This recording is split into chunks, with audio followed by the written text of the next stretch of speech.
you. What up? What up? What up? What up, everybody? Welcome to the cave. Welcome to the cave. Wait a minute, who are you guys expecting to see? I know they was expecting to see all those fellas. They don't know we run this show. I'm about to say it's the 1 year anniversary. You need to understand who put all this together. Who put it together? You guys been seeing all the fellas, but we are the brain behind the fellas, and you know, behind all the men is a strong woman. So here I am. I'm Keisha Rose. I just want to say welcome to the cave, like I always do, and I just want to say happy anniversary to the fellas, to Shawn, to Glenn, to Mel, and to Robert. Roger and I have had the best year. We couldn't have picked a better host, better group of fellas to come on this show. And we've been working it out. So thank you guys for standing by us and with us through this pandemic. I hope that if we brought any laughter to you guys, anything that you wanted to hear, I hope that we were able to bring that to you. And for the women, we created this show so the guys and the fellas could really just come on and just talk about and have a safe space about everything that they've experienced, all of their topics, everything that go through their head. And I wanted the women to feel like they were just getting a sneak peek of what men really talk about in the cave. So I hope we done well for you. I'm sure they enjoyed it. And as you can see, she is eloquent and just so professional. I, on the other hand, look, we found these dudes all on the corner. That's the truth. I was driving by and was like, you know what? I got a good idea for a show. Live from the cave. And each one of them brothers looked like they came straight up out the cave. So I was like, that's them. I just picked them off. We threw them in the back of the VW bus, and we're going to bring them here. But let's bring them in. Right now, let's bring them in. Happy anniversary. We'll bring the host in first.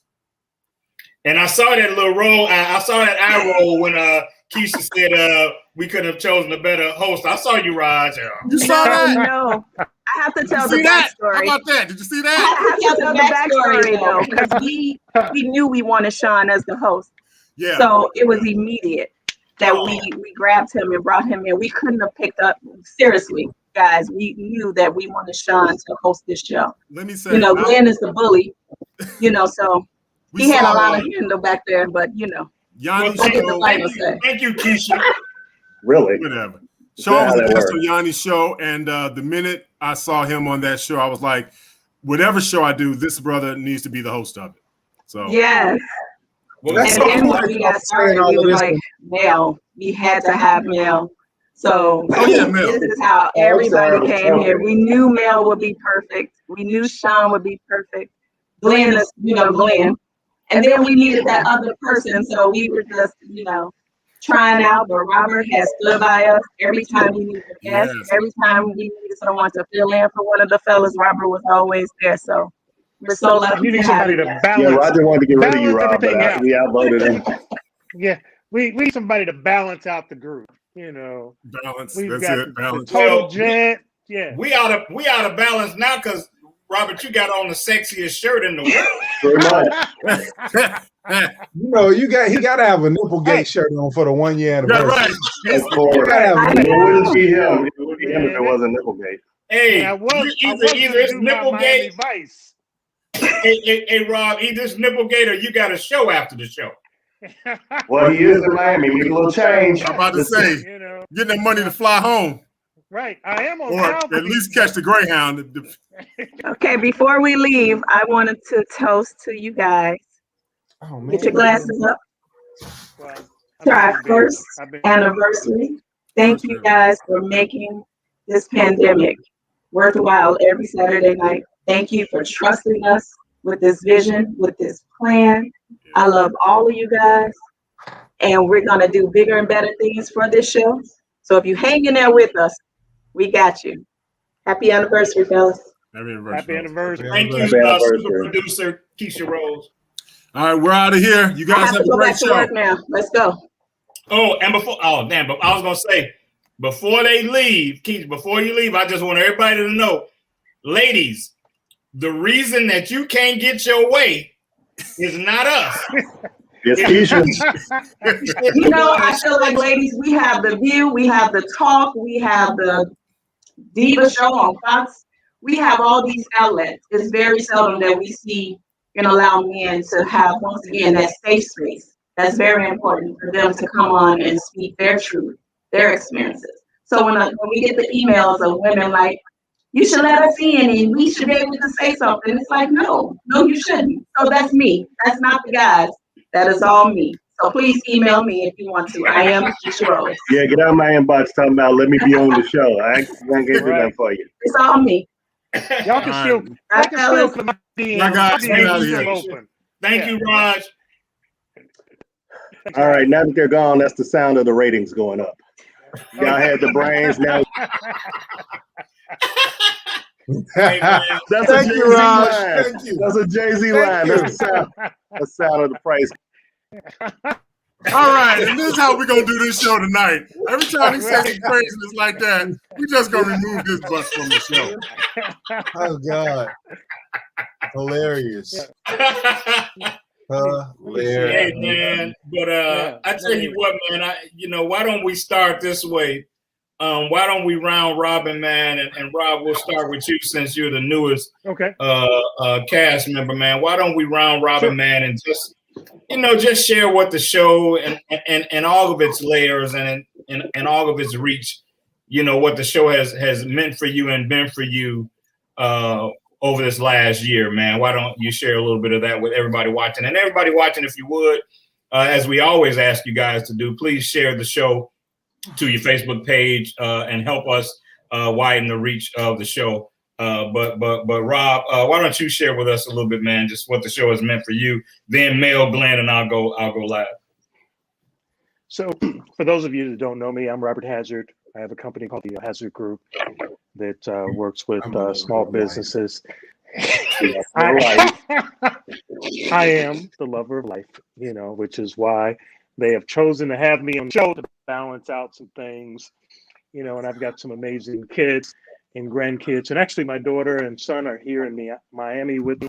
So, I'm here with them. So it's exciting. I was going to say, you're right now. You're there with them. Yeah, I'm there. I'm here with them.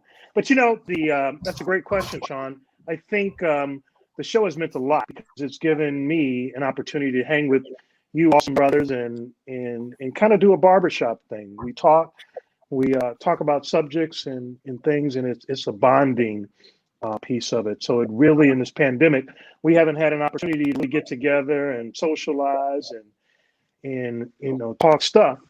So it's allowed me to be able to do that. So I'm appreciative of you guys allow me to hang with you in the cave. Do y'all even need a barber though? Like all y'all bald? Do you really need? You said it's a barbershop. I'm just dude. Just because you the only cast member with hair, dude. I don't know. I did shave. I shaved today. I shaved my head, Mel, because I get it. But you said barbershops. It was a frame of reference in case I'm ever at that point. You know what I'm saying? Mel Roberson. The total gent, the resident thespian, Manute, the like my Indiana sweater, brother. Dude, that's dope as hell. That's dope as hell. Hey man, in your own words, man, just share with everybody watching and with us as well, because we haven't shared this among ourselves either. But just share a bit, man, of what the show has meant for you and to you and all that stuff. Yeah, so it's rather interesting, right? You never know when you think you're providing a service. A lot of times, especially being in the entertainment world, it's like, I'm putting out something for the people. But in very rare instances, that thing becomes something for you, right? So, for those of you that haven't watched the show the year we've been doing it, 2020 was a very turbulent year for me. I lost 19 people in 1 year. And there was a time when Glenn would text me like, hey, bro, I know you're going through a lot. If you need to take a break from the show, we get it. And I'm like, I need to be on the show. Like, I need to not miss the show. I'm going crazy, man. Y'all gonna find me in a room with padded walls and a Love Me jacket. You know what I'm saying? Like, if I don't do the show. So it's been cool. But it's also been eye-opening to not only hear the thoughts and opinions of you all, as Shawn often points out, we are not a monolith, and there are instances, even though I am the voice of reason for the show, that I can glean from you all something. Hey, you better eyelash out your eyebrow. I know you got a cat in your house. You get that dander out your eye.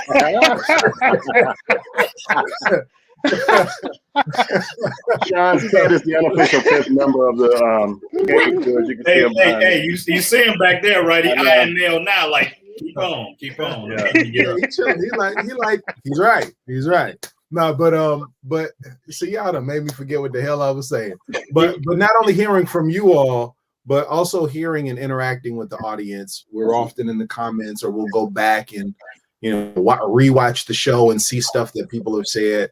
That it's definitely opened my eyes to opinions other than my own. Not that I'm a closed-minded person, but it's just like, man, I never would have thought of that. Or this was very interesting, very eye-opening. So it's been dope to not only provide this show for other people, but to have it pour into me as well. I love each and every one of you, and there's absolutely nothing you can do about it. My fellow co-stars, as well as everybody in the audience, our regulars, our new watchers, our people that'll watch this down the road. You all are absolutely amazing, and you have made this past year a very memorable year outside of all of the other turbulence that is taking place in the world. So yeah. Dig it. Glenn Murray. And that worked out, as you can tell by the way my sweater fits me. It's hugging your biceps and triceps. I'm in good shape for an almost 45-year-old, you know.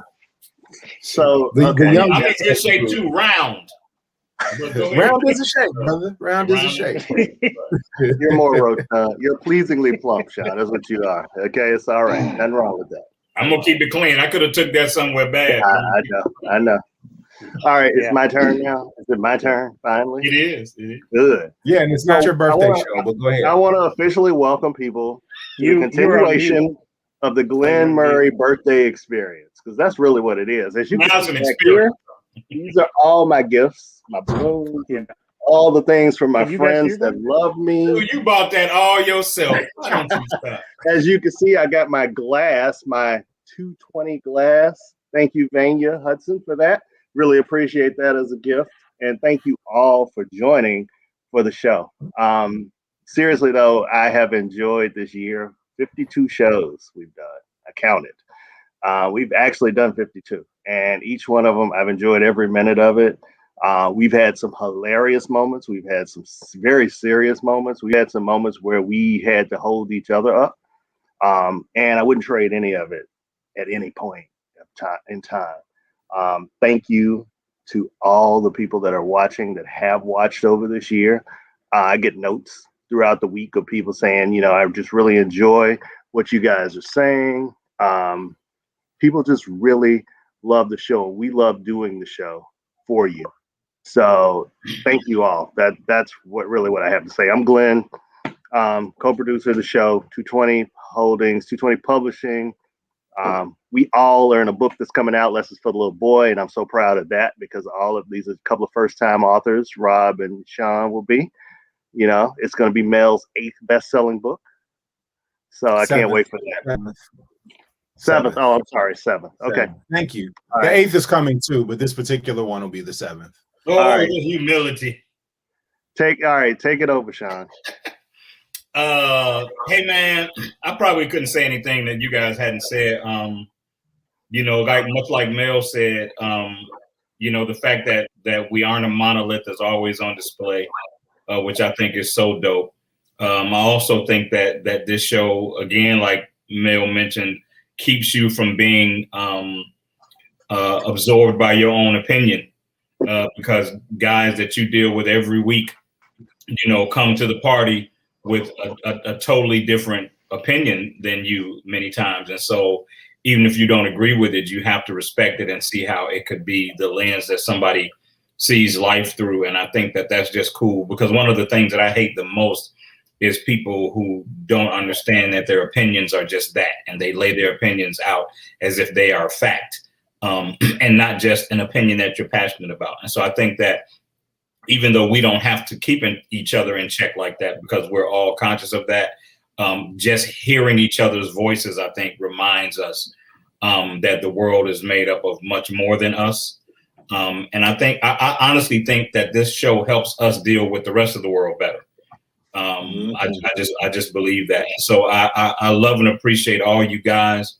Some stuff happens behind the scenes that people would never know. Private jokes Glenn and I might have. Just last week, Mel gave me a call on something personal and gave me his perspective on something, and that he wanted me to think about and consider. So it's real. The energy that you get from the guys on the show is very real and very genuine. And the last thing I'll say is the production team was on saying they knew right away they wanted me to be the host, and because I've done stuff in music, I have always heard people tell me what they're going to do. Oh, we're going to do this, or we're going to do that. And so when people say that to me, I almost stop listening. But I have to give them credit that they put that bug in my ear, and I didn't have to reach out to them. They put that bug in my ear, and then they reached out to me, and they did exactly what they said they wanted to do. And so I am forever, Raj and I give each other a hard time, but I'm forever appreciative of the fact that Raj spoke that, and he did that. And Keisha is just amazing. Not enough we could say about her. So that's it, man. I'm glad, man. It's been a fun year. I'm hoping for another year. And let's get it, man. Let's have more fun and touch more people and show more people. What else, man? I'm gonna try to be on good behavior tonight. No, man. It's the year. You might as well do that. No. Let's go. Let's go, guys.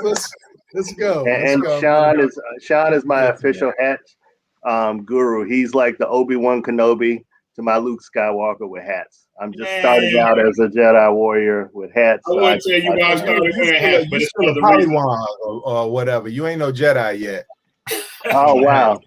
Says the Star Wars nerd. Says the Star Wars nerd, of course. Man, if I told y'all, hey Vaughn, thanks for the happy anniversary wish. If I told y'all how I started wearing hats, y'all be beating up on me again. So I can't say it. Brandy! What up? We were going to have some guests in throughout the show for our 1 year anniversary. Some of our favorite guests, even though D. Randy Stress is in the dark, I can't see him. Yeah. I'm about to fix that right now. Hold on. Oh, you got pants on before you be standing up, bro? Don't right. I just finished up some production, and I ran in and I got on, and they were like, "Can you go on?" I'm like, "Yeah," because I wanted to say, a year is an amazing accomplishment. Seriously, bro. There are so many shows. They may get 10 episodes. They may get 12. You guys did a year. A year means you guys got a real special thing going. You guys got a good bond going. You guys are talented. I wanted to make sure I got on here to say congratulations on that, man, because that's a serious accomplishment. Seriously. Well, thank you, Randy. I try to carry the fellows around. I appreciate the compliment about being talented. It's hard bringing up lesser talented people, but I like working with the lesser talented individuals because it helps to bring them forward. And, I'm always trying to see brothers make it. So thank you. That was so good. Thank you, Randy. Hey, man, always so great to see you, man. And, we've enjoyed your time with us, man, on the show. You were a powerful presence and powerful guest on the show, man. And we really appreciate you thinking enough, to come in, man, and just kick it with us for a hot second, man. I mean, don't tell the police. I did kind of speed to get to my house. I'm at my boy's house, so forget the background. That's why they stood up. I was on the motorcycle flying, like, man, I got to get there. we gotta get you back on to tell Tales from Atlanta. We need a whole episode called Tales from Atlanta. Man, I could give you an episode. Yeah, we could do that one. Or I'm gonna need some people to jump in with me because I don't want Atlanta thinking I'm just bashing on them alone. Right. Or no, we need to do a show called "I Have an Eyebrow Piercing, So Go to Hell." I can get with that. Yeah. I can get with that. I've told a couple of pastors that one. Because I had one pastor see me, he like, when you stop doing drugs and alcohol, you're going to take that eyebrow ring out and that tongue ring. I just looked at him, I said, I never had alcohol, drugs, or cigarettes. What the fuck are you talking about? Right. Nobody like, you can't say that to a pastor. Yes, the hell I can. That ain't Jesus.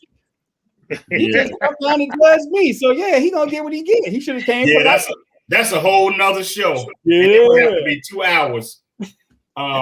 Yeah, we're gonna have that pastor segment coming up soon. Yeah. Hey man, Randy, real quick, man, tell everybody, man, where they can find you, what your website is, what you're doing right now. Before you get at it. For my photography and everything, you can see me at randystress.com. You can hit me on Instagram at randystress, one word. And on YouTube, it's the Stress Free Zone. I dig that. TV show. So you can catch me on all of those. I'm popping in and out. And for people who want to hit me on IG, I do respond. I'm a slow typer though. So are your DMs open, Randy? Man, I got to say that because I type like this and people get mad. Why is it taking you so long? Dude, I use 2 fingers, man. Come on. I'm a writer, but the hunt and pick method is what it is. Look, when I get fancy, you'll see these. That's what I she wish said. I was lying. I can't. That's what she said. Uh-oh, Mel's been drinking. Ladies and gentlemen, I've been drinking water. What do you mean?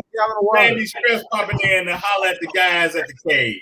Hey, thanks a lot for having me on, guys. I don't want to take up your time. This show is all about you guys. Once again, congratulations. I really love what I'm seeing, and I wish you guys all the best, man. I hope this blows all the way up. Hey, when it blow up and you guys blow up, invite me on the show. Of course. Absolutely. Absolutely. You guys right, take brother. care, Thank you man. so much, Enjoy the rest of your anniversary show, guys. Congratulations again. Thank you.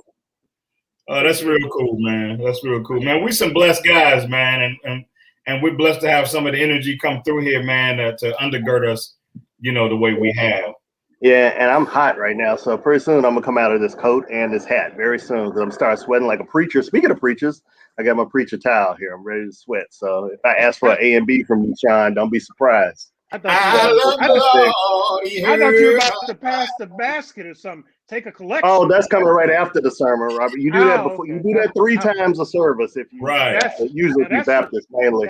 That's true. Yeah, that's true. Beginning, middle, and end. And yep, the building fund, the pastor's appreciation fund, and then we're gonna take a love offering. Then we're gonna do a love offering after. Benevolent fund. Come on, Mel. Something is itching. I got a question, fellas. Okay.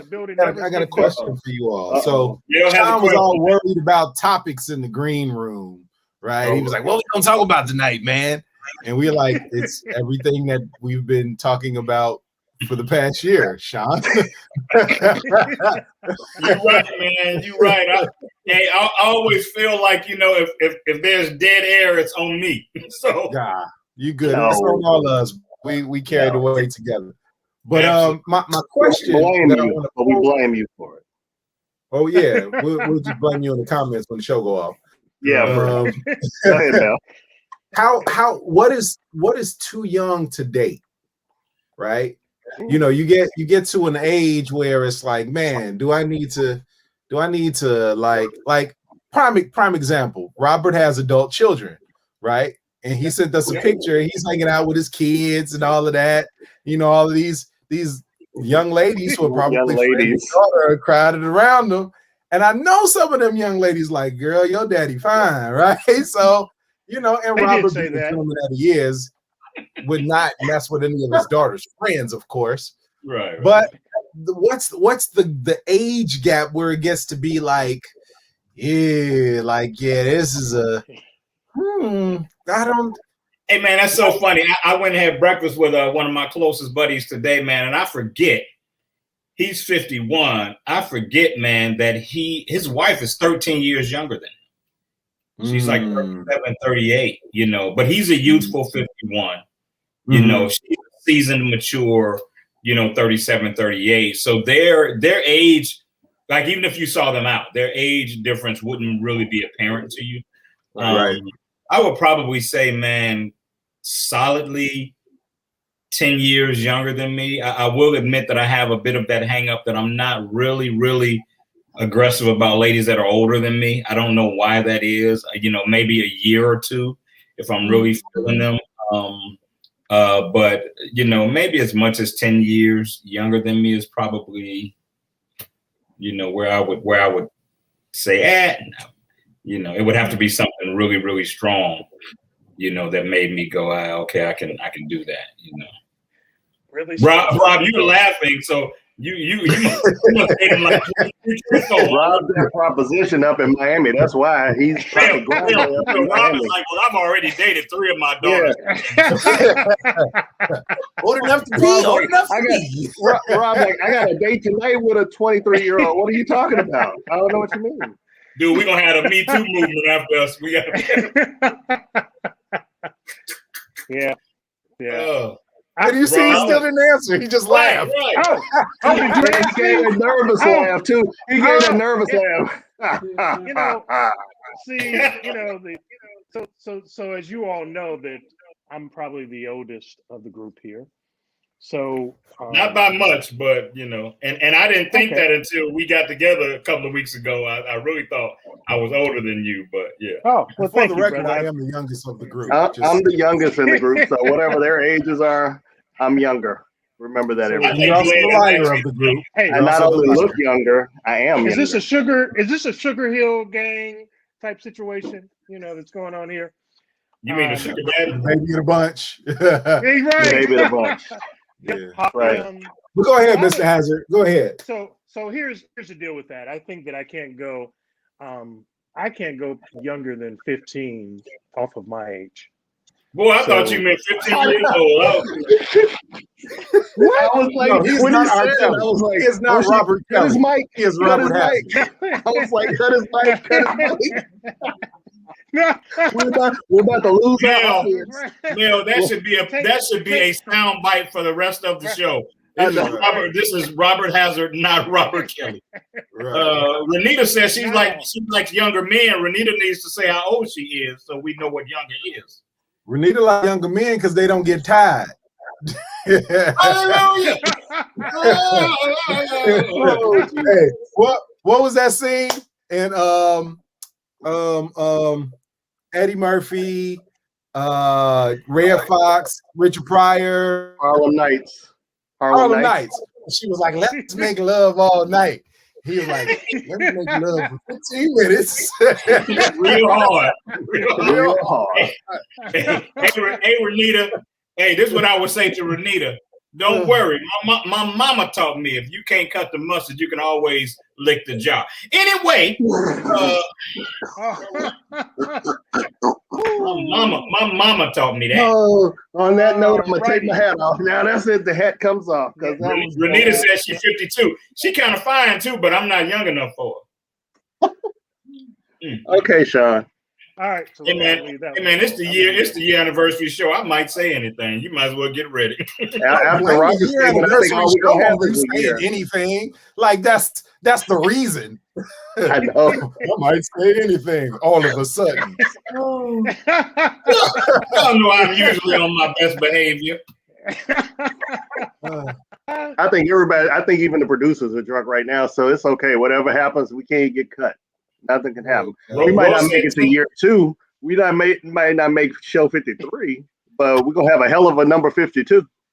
Rose said 10 years younger than her niece is the youngest she will go. I know about how old Ro is. I don't know about how old her niece is though. Okay. Anyway, yeah. Did everybody answer that, Mel? I don't think you answered that, did you? No, I didn't answer. So my last serious relationship was with a lady that was older than you. Younger. Oh, she's younger. I thought she was younger than me. And when we started, I was like, yo, I don't do this young stuff. Like I just can't. You know what I'm saying? And not that young people can't be mature, because there are a lot of young, mature people. I think in some circumstances, your experience though is not there. And for me, and it's just for me, if you don't have a willingness to learn from like some of my mistakes, not that you got to listen to every single thing I say or whatever, but like I'm so into the forward progress of my career and all of these other things.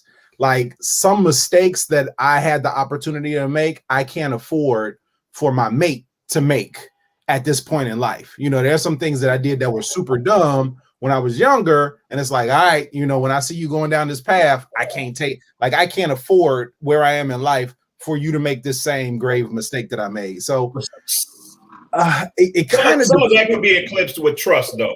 You know, if you guys trust each other, if she trusts you, then it transitions from her older man telling her what to do to I trust him. I know he cares about me, and I know he is trying to equip me based on what he's seen in his life. You know what I'm saying? Like I've learned that trust is the regulator, man. When you trust me, yeah, it's dope.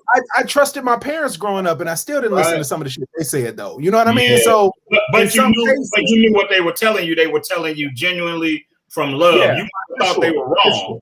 You know what I'm saying? Like you still have the right to think they're wrong, but you didn't have a reason to wonder where that advice was coming from. You know what I'm saying? So I don't know, man. One of my fraternity brothers the other day said that which happens to be the best fraternity in the world. I would mention. I would agree. I mean, there are no arguments there. Our alpha producer just changed the show. We're sorry, Shawn and Mel have been removed. We will try to continue the show. Oh, he let him back in. Okay. Going now. Let's get it going. Yeah, I'm sorry. Let me take off my shirt. Not my shirt. In the back offends you. I don't know. Yeah, people hide from the truth at times. You know, that's all I'm saying. There he goes. There he goes. But yeah, so one of my fraternity brothers was like, yeah, man, you know, I met this young lady, yada, yada, yada. We were talking or whatever, and y'all got all this stuff in common. I want you to meet her. And he was like, man, it's only one thing, though. And I was like, what's the one thing? And he told me her age, and I was like, like, yeah, bro, I've done this. I've done the young thing before. Like, you know my ex, bro. You know, he was like, oh, she's nothing like her. Nothing like. I was like, I would hope so, number one. But number two, it's like, so it just kind of, it depends on the person and all of that other stuff, man. Because the other thing that I think about in dating with a significant age gap is, you know, as time progresses, and I plan on being functional until I'm in the casket. Like that's my plan. It's one of the reasons why I work out to, you know, feel like I'm in shape and my children don't have to. I need to start working out. Yeah, but I wonder, you know, if there's a significant age gap, let's just say a 15-year age gap, like 50 to 65, right? And you got 55 to 70.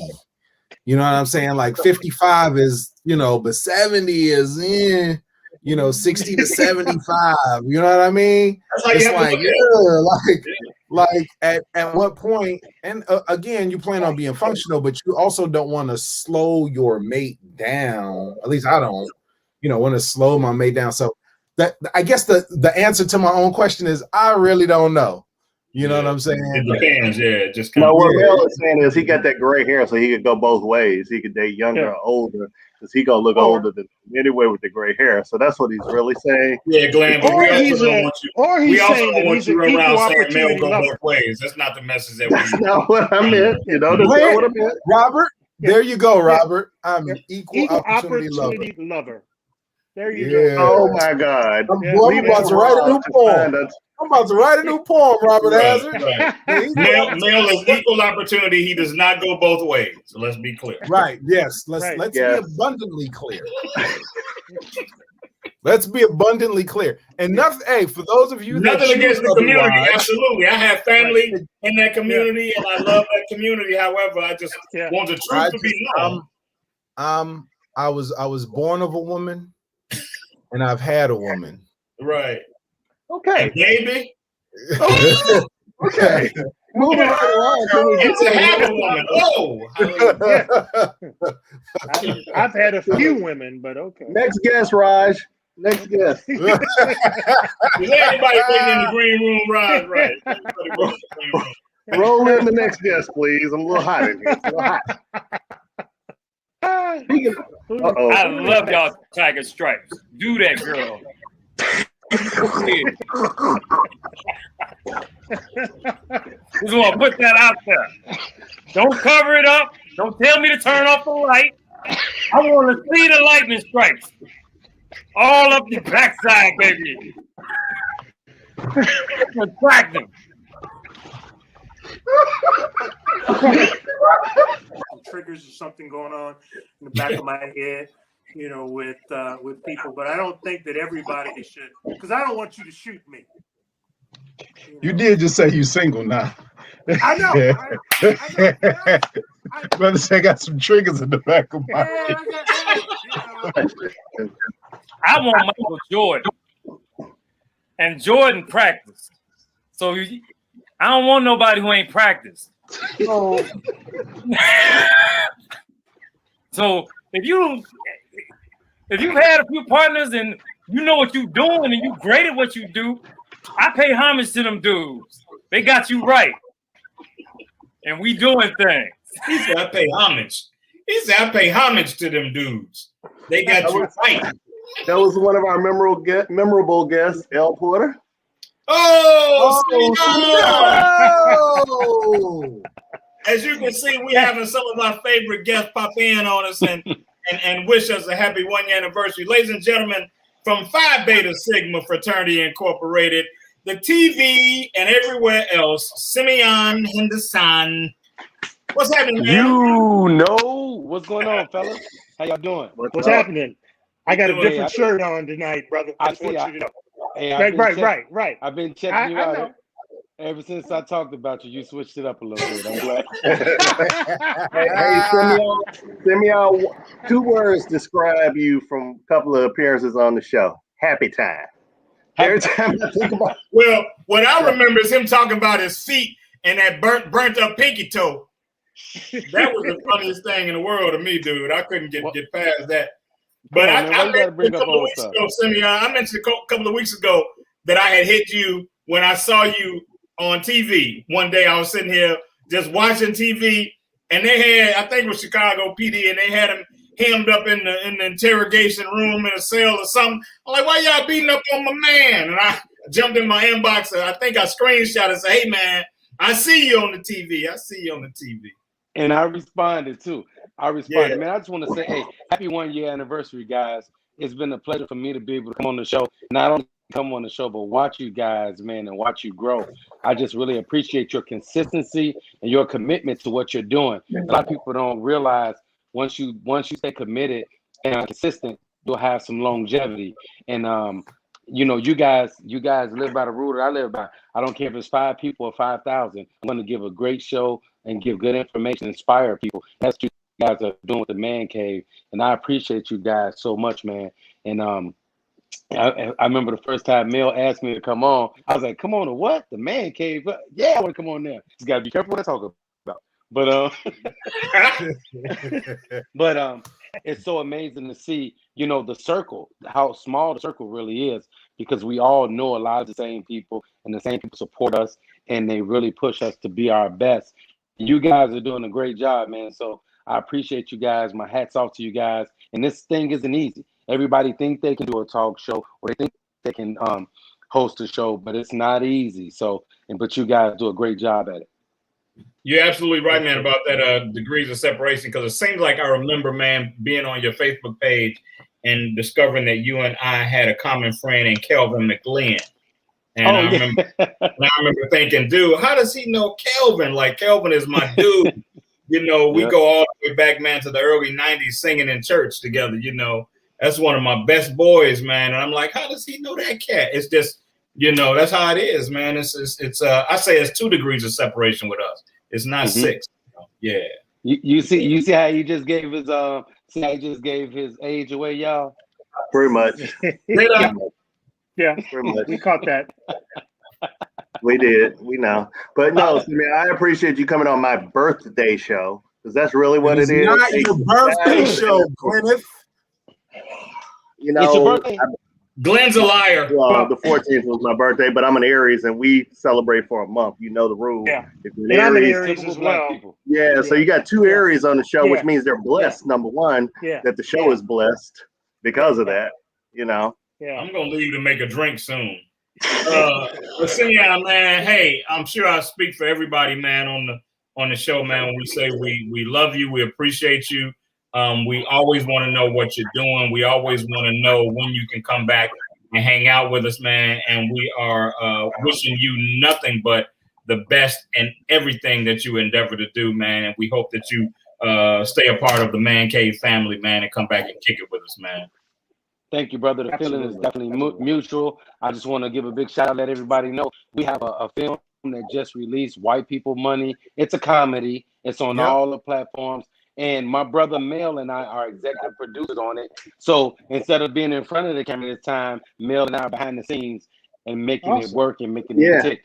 And I actually worked for a day on the set. I actually worked for a day on the set on the movie. Yeah. Look at that. The Noobs and the Stigmas doing stuff together. I love it. All day. We've been doing that for a while. And then the last thing I want to say is there's another movie that I'm in. It's titled Death by Envy. It's the story of Cain and Abel. They're doing a screening of it on May 1st and May 2nd, and out in what's the south suburb out there? I can't think of it. I have the information. I'll send you the information, but it's called Death by Envy, written and directed by Quincy J. Trent. And you know, it's one of those things where we got big things coming up. I'm looking forward to working with my brother Mel and anybody watching this show. We're gonna give you guys some information, and trust me, you need to start taking care of yourself. You need to start thinking about your family and your future, and you need to get it together. Black people, we have to get it together on every level. So when you hear stuff, at least open your ears and listen, because it might be something that can help you and change your life and your family lives. Thank you, guys. I appreciate you. Hey, man, thank you, man. We'll see you next time you come and hang out with us on The Cave. Ladies and gentlemen, Simeon Henderson checking in with the fellas. Yep. Yes, sir. Yep. Thank you, sir. That's all right, man. Oh, Kittery! Hands with it. Gentlemen. Happy anniversary, brothers and Keisha. What's going on? Thank you, Kittery. Mic hooked up, man. You got your golden mic hooked up. Look, the best sounding guest we've ever had. I have really special mic. And the clearest picture too. I mean, Kenry, I appreciate you coming on for my birthday, because it is my birthday. It is still your birthday because it's still my birthday too. It's still my birthday too. So first of all, Glenn is selfish. He only includes himself. He doesn't say me and Robert. Let's start there. Right. He's extremely selfish. My birthday was in December, and it's still my birthday. My birthday is coming up, so I'm the term is birthday. Day is a 24-hour time period. See, that's that box you're in, Mel. That's that box. You don't think outside the box. That's one of your problems. That's one of your problems, man. You don't think outside the box. You don't look at the day as being a month. Like, and you're a motivational speaker. I'm really disappointed now. How are you, brother? Good to have you on the show, man. Jumping in here. I'm tired, but I'm here. And I am proud to say that of all the guests I've invited that have had technical difficulties, I'm also proud to say that our guest that is always the best when it comes to video and audio is also somebody I invited to the show. So here we go. Okay, you had to try to make up for all them other people that you invited. You were going 0 for 8 for a minute there, so you had to bring somebody in with good sound. I stopped bringing people on, Kenry. I'm like, damn, I don't know why everybody I know internet don't work. Why is everybody going like? Is that what's your guess, man? You did that so good, I thought you had froze yourself. Right. he kind of got me there for a minute. Shawn would recommend people, we just talk over him. Well, I think this will work. We're like, yeah, okay, we go, sure, Shawn. Okay, you know how you talk to the old person and you just let them talk and you be like, Right. Don't call them, sure. You guys, hey man, this has been a great thing for me to be a part of from time to time and to view. It's been inspiring. It's something that I really, really, really needed, and I appreciate you guys for doing it. It's I think it's going to go to some larger format because it's needed. I mean, there's views and stuff like that, but there's nothing like this out here for the brothers. Yeah. And Kenry, I have to say this, man, and not just because you're a friend of mine personally, but you are not a guest man who pops in and then doesn't support us on the weeks that you aren't on, dude. Every week. You do. Yeah. I see Kenry in the chat, man, contributing, sharing, supporting us, encouraging us. Right. Get in arguments in the chat with people. We appreciate that. Now I do know that when the world opens back up, Kennery makes a lot of money on Saturday night. So it's going to be a lot harder for him to do that for us because that is a money-making night for him. You know what? I'll go remote. I'll be on the stage. You're going to have to. You're going to have to, man. You're going to have to, man. I I'm sure I speak for all the fellas, man, when we say your contribution, man, has been priceless, man. I was in the car thinking the other day about you saying, I don't have baggage, I have notes. You have left us with some things, man, that were powerful and meaningful. And that's what it's about, man. It's, we could do a whole highlight reel called Kennery Quotables. Absolutely. Don't do that. I have enough trouble already. Already. What Congressman John Lewis say? Good trouble, brother. Good trouble. There you go. Henry, you might be the one person that actually has fans. When you come to the chat room, people shout you out as you come in. That's how popular you are. That's how you like Norm from Cheers, bro. You are, yeah. You are. Right. Hey, man. Thank you, man. Happy anniversary again. It's just a wonderful thing. Keep going. I'm looking forward to the whole next year. It's going to be great, and you guys are going to do some great things and inspire some people. Hey, man, I hope when we can be back on the same stage for a minute, doing the things that we do otherwise, together. So most definitely. And I'm bum rushing the stage. Y'all gonna have a poet in that show. Hey, man, come on. We got security, man. That's just so you know. Hey, Rob, you know what, Rob? We need to go on and get our stuff together and get us a little poetry segment on for the background thing. I was just thinking that. Bill and Shawn thinking they're the only ones with talent. I mean, the only ones that can do stuff around here. Beauty is but you know what? If you do show up, we're gonna announce that you Bivens. No, DeVoe, you mean? Right. Ronnie DeVoe. So that'll look good for us too. Right. I just wave real quick and sit down. That's cool. Right. That's cool. No, you gotta, do that running. Right. Exactly. Point to the audience. Yeah. Kennery Smith, man, thank you so much, man. Thank you for your support, your friendship, everything you contributed, man. And until we have you back on again, which we know we will, keep us in your thoughts and prayers, man, and keep doing what you do. Always, brothers. Ladies and gentlemen, Kennery Smith, my man. Yeah. Yep. Can we do a quick shout out? I see Kevin Foster in the audience. Kevin was has been part of the Cave a couple of times. He was on the original show, on Yanni's show as well. So, Kevin, appreciate you, bro. Love you, bro. Thank you for my Lakers shot glass, too, because it's my birthday. I saw that old whackness. I know Yanni. I see Yanni lurking in the thread trying to come in the back door of the room. There she is right there. I knew it. Ooh, let me sit up for this one. God. Is Yanni here? Oh, she's here. Oh, there she is. Okay. I wasn't paying attention. Oh, I'm paying attention now. Hey, baby. Hey, look, hey. Oh, Lord. Here we go. Here we go. Yanni, don't say nothing. Yanni, don't say nothing nasty. Don't say nothing suggestive. No, Yanni, speak your mind. You do what you do. You be free. Listen, you guys talking about them old women. I just want y'all to know them seasoned women know what they want, when they want it, how they want it, and how they want you to give it to them. So while y'all playing with these young girls that's eating crab legs and ain't drinking no water, keep on playing. Okay, now come on. Would you elaborate on the drinking no water part? Why they gotta drink water, Rihanna? Can you please explain? Some water right now. I mean, you know, I told you were drinking, Robert. Listen, keep going, Yanni. Keep going. You drinking the water, but they ain't got nothing to do with how she's gonna taste when she ain't drinking no water. She said taste, ladies and gentlemen. Yes, she did. She said how she gonna taste. Yes, she did, ladies and gentlemen. That is Yanni. Yanni said how she gonna taste. And as soon as Yanni come in, it start raining, y'all. It's pouring out outside my house right now. Well, I do tend to bring the wetness with me wherever I go. Okay. Woo.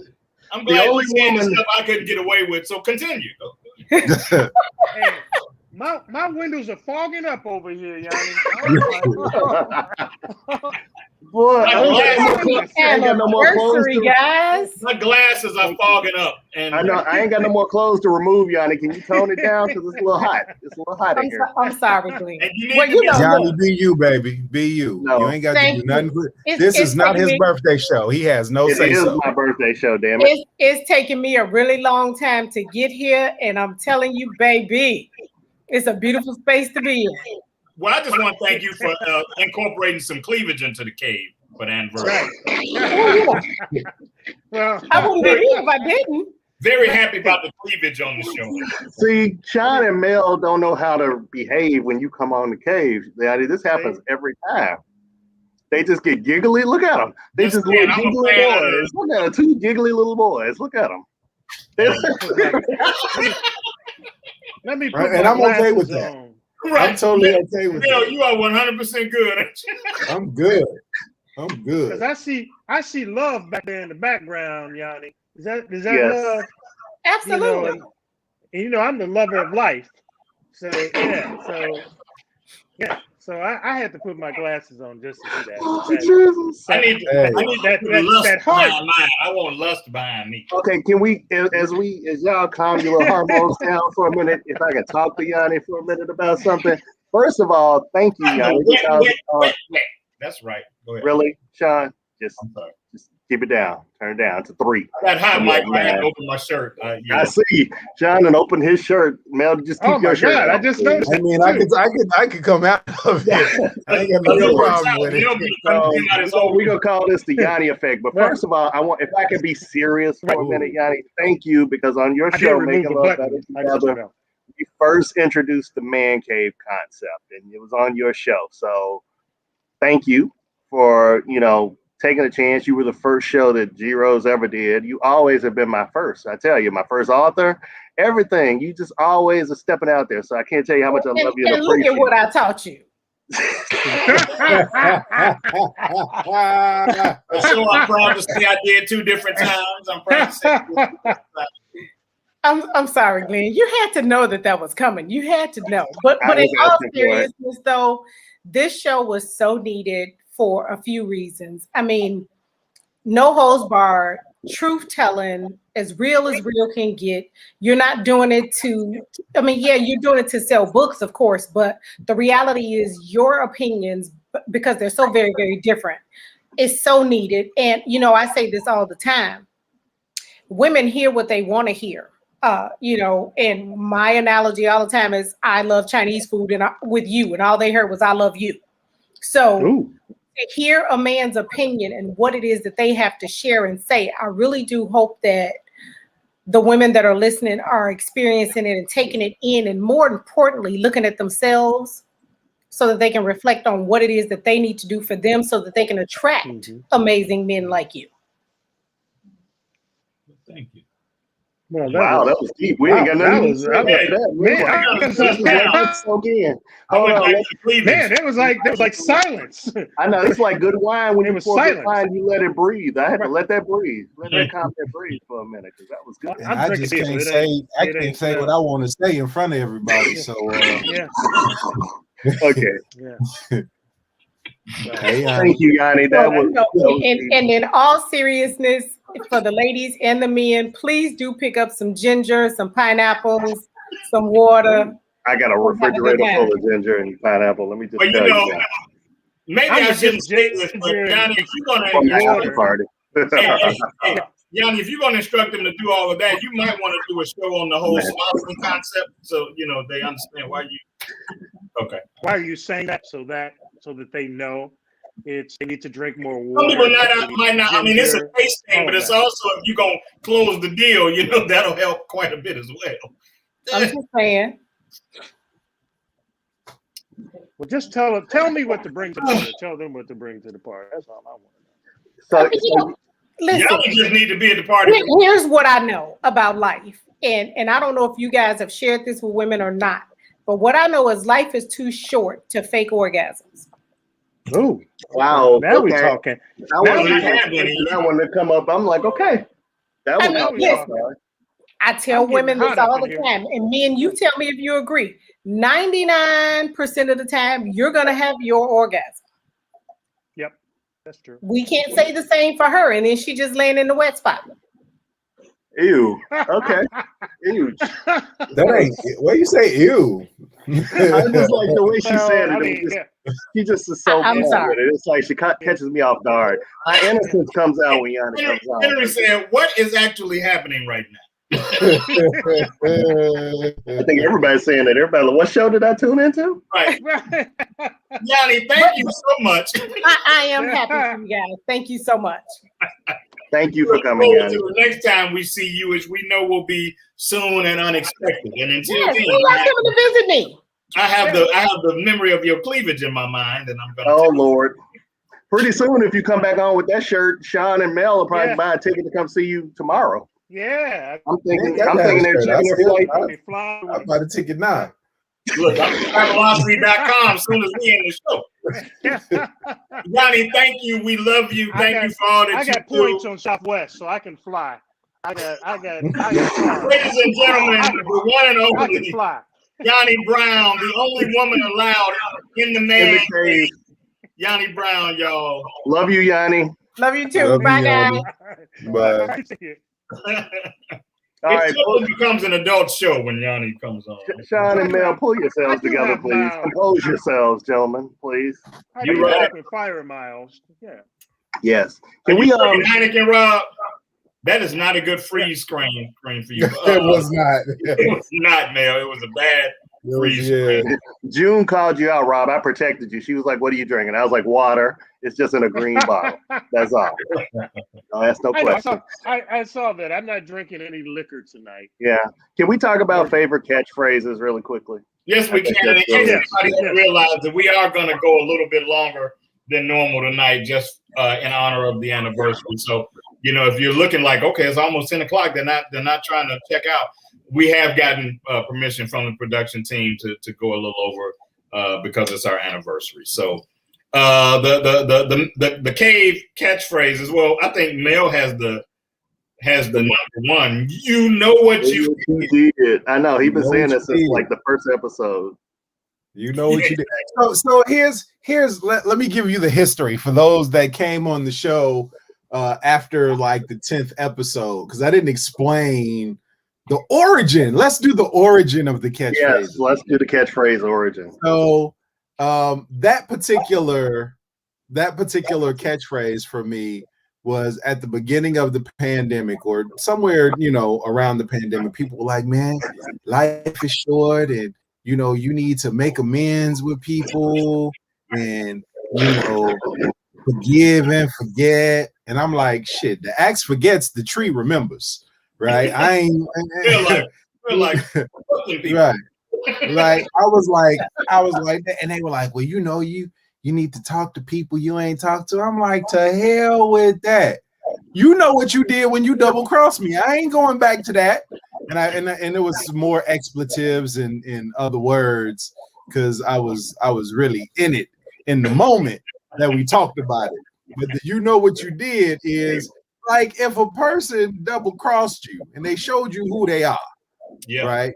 Yeah. You know what I mean? Like there gets to a point where you ain't got to take that shit, and it's like, fool me once, shame on you. Fool me twice. Shame on me. Family says can't get fooled again. That's the I can't do it. So do you know what you did is the whole, you know what you did when you double crossed me. Like you deserve how I'm treating you or not treating you. Like I don't like you. I don't dislike you. I nothing you. I'm ambivalent, right? Mm-hmm. I nothing you. I nothing. You know what I mean? So that's that. I've been there. Well, that has stayed with the show, and I don't think it will ever leave the show. Even when you're not here, we still use it in your honor because it carries that much weight. Thank you. And behind that, I don't know what else you got, Glenn. Nipplegate was big. I mean, No, but Robert is lover of life. That's always his. Mine is, and the reason behind it, I can neither confirm nor deny, is because I feel like I have a reputation outside of the show, and it's totally different from in the show, as you can tell by the people that like get mad at me when I say something that goes left to what they think because they dump me and drop me as friends. So I always say I can neither confirm nor deny. That is, Glenn. That is your thing. I can neither confirm nor deny. That is right. I got that from politics. So if I remember, I think it was the Watergate or some guy answered, I can neither confirm nor deny this. So he didn't admit his guilt, but he didn't deny that he was guilty either. So that's kind of where I got that. Y'all make me realize I don't really have one. I don't think. You do, Shawn. Yes, you do. What the whole "I don't buy drinks" for people became kind of a pseudo catchphrase. That became a pseudo catchphrase. And if you notice, Raj used that. Raj, our producer, Roger, who was on earlier when the ratings were low, because they came back up when we came on. Hey, what's up, everybody? How you doing? What up, Raj? How you doing, man? Good to see you, brother. You gonna learn tonight, Glenn Murray. You gonna learn tonight. Keisha Rose wants to come in, Rod. Oh yeah, I'm waiting on Keisha.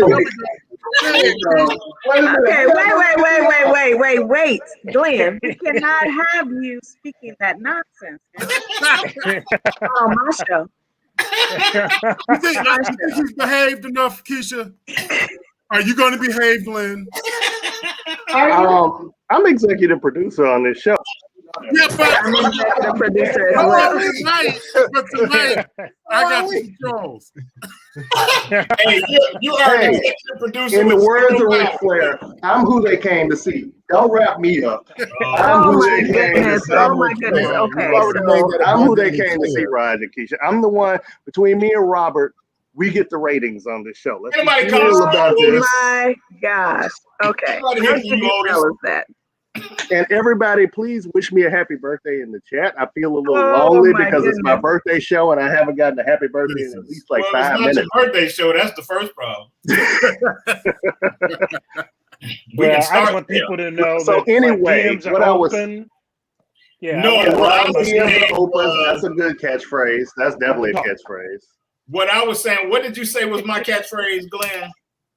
I don't buy drinks. Right. What I was gonna say was Raj just capitalized on that and took it all the way out of context. Because what I was saying was I don't buy drinks to meet women. I buy a drink if we're talking and I want the conversation to go on, but I'm not the dude who walks up to somebody whose name I don't even know, talking about, yeah, here's a drink. I'm not buying no strangers no drinks. But the question is, Shawn, once you meet her and you buy her the drink, is that when you open up with, I got a dude, I know this dude, and then you go into that story, the news story, you're lying? I just want to know. Whatever.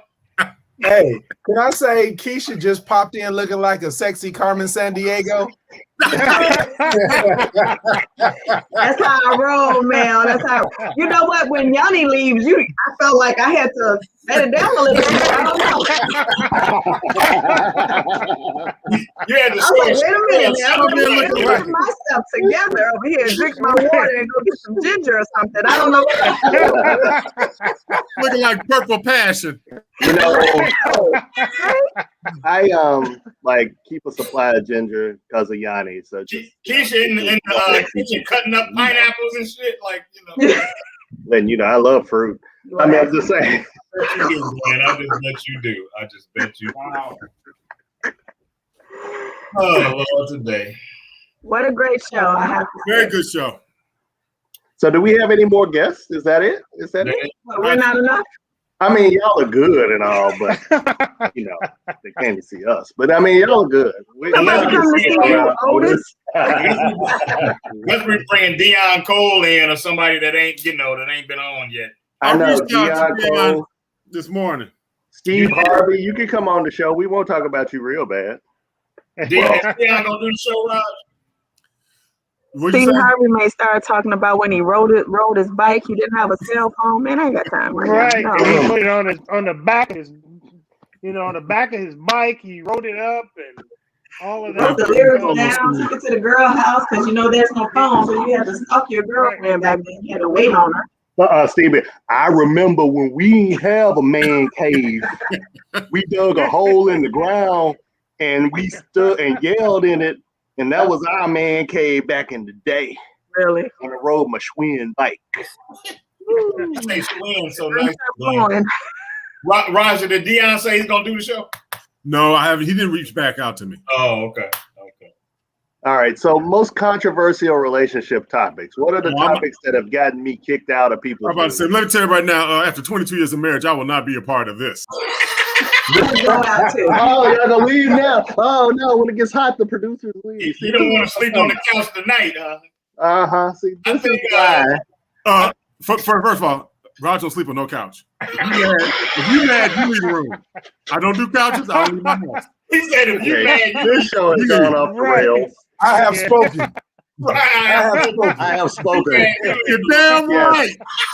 I'm using that, Raj, from Raj's book. That's Women Raj's just catchphrase. I have spoken. Yes, I have spoken. Yeah. I told Raj we gonna write a book for Raj. Women just be quiet and listen by Raj Bruce. That's gonna be the name of the book. Hey man, I'm using that tonight. I have spoken. I still think toxic femininity was the Stop. Hold on. Robert, you say you using that tonight? Who you using it with, bro? I heard that too, man. I heard that too. I knew that. And I was like, we coming back to this. Yeah, I knew you would say something now. Hey Rob, I know there's a Hooters. I'm just saying, Rob, you're in Miami. I can neither confirm nor deny, but there's a Hooters in Cocoa Walk that is just a bomb. And I ain't talking about for the food. So I'm just saying, if you're over in that area, you know, that's what I heard. That is. I lost two whole friendships behind the toxic femininity discussion. Did you, Shawn? I'm surprised you haven't lost more friends. Well, I'm not gonna lie. Hey, some people may have left and I didn't notice them leave. You know, I'm really surprised that you've only lost two, Shawn, because you be coming with some stuff sometimes. Hey man, I probably have lost more than that. I just didn't see them leave. I didn't realize they were gone. Yeah, I mean, I got removed from a couple of groups of single people because they were like, "I hate your show because y'all are bashing women, and you need to let me come on so I can respond for all women in the world." And I was like, "Not even if Jesus sent me a DM asking me to get on this show, you would be on this show. There's no way." So yeah, so I even said you could come on. No, there was somebody, she felt like she should be the one that should defend all women, and she should come and attack all of us because we were all wrong, but not letting the woman come on here and defend. And I'm like, you do understand what a man cave is in the concept, right? I thought it was amazing the woman that told us we had no business discussing women without a woman present. I know, really. Like, we need a woman in the room. Right. There needs to be a woman in the room. As much shit is talked about men at hen parties. Yeah. So, but there's no man present. I'm like, wow, really? Can't co-sign that one, honey. Not gonna be able to. So that was pretty controversial. There was one about, we were talking, I think we had Kevin Whitaker on, and we were talking about women who feel like God told them that men are their husband, and we talked about that as well. That was pretty controversial too. That was pretty interesting. Yeah, I've been on the receiving end of that, and yeah. I always go, how come God didn't tell me? I know, 3 times. I got that 3 times in like a month. And I'm like, God is not talking to me. And I know my ears are clean and I can hear him. I got all this. Yeah, why would he have told you and not told me? I don't know. Yeah, he done told 3. And I'm like, 3 women? Like, I can't have all 3 wives. So I'm like, I'm going to need to know. One of them is a woman. Well, I mean, you know, depending on where you live, you might be able to. Well, yes. If I'm, you know what I'm saying? Like, well, I would say, I don't care if it was legal to make that work, Blaine. You just gotta up your game, Doc. Have you ever seen the show Big Love on HBO? I have not. He had 3 wives. It was about this guy who had 3 wives. Great show. But it's a good primer for why you don't want to have 3 wives. They were polyamorous, everybody knew. Yeah, they were polyamorous. They were in Utah or something, and he had 3 wives, and it was a story of that. Yeah, just watching that show alone would tell you why you don't want 3 wives. Yeah. You just don't. Yeah. Well, you can be a man with a wife. I don't want 3 wives. The only time I could. You can be a man with a wife and 2 daughters and know why you don't want 3 wives. I know, really. But I'm like, I can't get 3 of my exes in a room unless they're agreeing on who's going to put my body in plastic, who's going to put it in the trunk, and who's going to bury it. So we ain't really trying to do that with 3 women. No, that's okay. Any of my exes out there, I love you all, and we're all still friends. I was just joking. I can neither confirm nor deny any of you would probably bury the body. That was good, Glenn. That was good. That was pretty funny. I just don't want my exes speaking in my eulogy, doing a eulogy. That's what. Yeah, you can't. That's a good one. You can't defend yourself. You can say anything. They can say anything. I'm trying to prime them now to say some. I would love for my to work on them now. I would love for my exes to speak in my eulogy. I'm friends with okay. What you gonna get up? With all my exes. You gonna get up and say, "Hey, you know what? No, that's not right." Rob X in the pulpit talking about. And one time he left me at Target. He just got mad and just left me at Target.